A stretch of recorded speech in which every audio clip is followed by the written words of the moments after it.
Your enemy will be out in force, but you cannot meet him on his own low ground.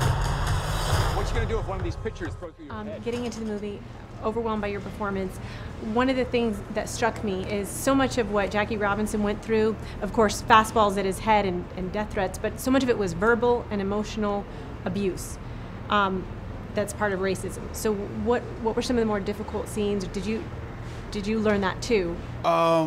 Well, I didn't have to learn it from the film. Like, I mean, I've experienced racism myself in direct and subtle in my lifetime, but I think a lot, like, we've come a long way. Like, I have to acknowledge that there's a gap between the reality of the film and the reality we live in now, thank God.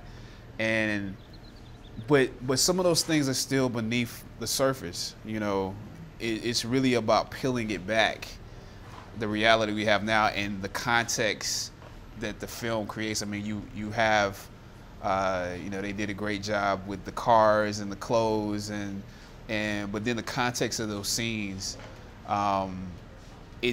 you're peeling back some of what's already there, and you're letting your imagination go to that place. And a lot of it is psychological. You know, baseball is a game that's played partially in your head.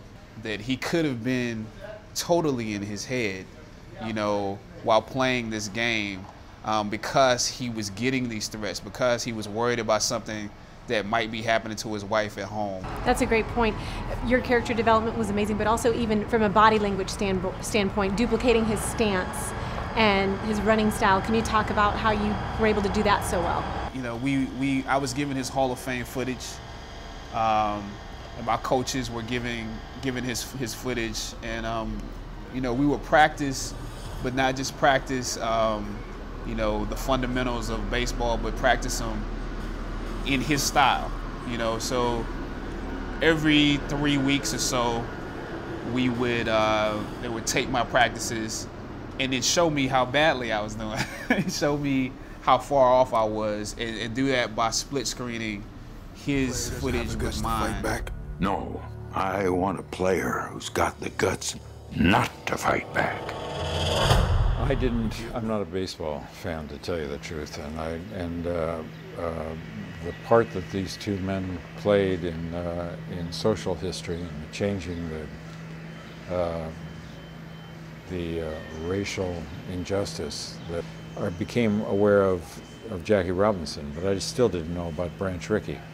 It was when I read this script that I became aware of Branch Rickey. And when I did my research to understand who he was and what he looked like and what he behaved like, then I saw that this was an opportunity for me to be part of a movie that was not just, you know, a history lesson, but an emotional experience of understanding what these two men went through and the importance of the partnership between them.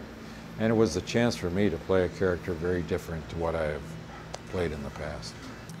You know, the scene in the tunnel, to me, I saw that and I thought, that's such a good lesson, because when you do something great or difficult or on a big stage, you're going to have people who hate you and you're going to have people who love you, and for the people who support you, you have to keep on going.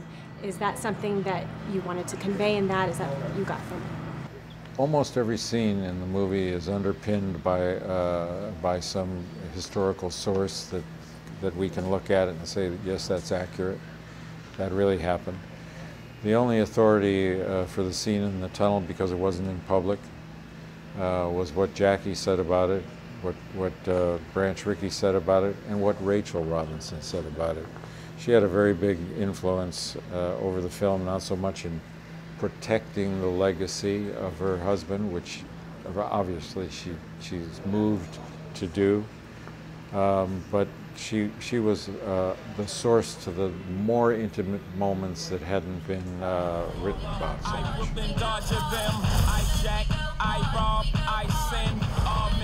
I'm Jackie Robinson, when I run base, I dodge the pen.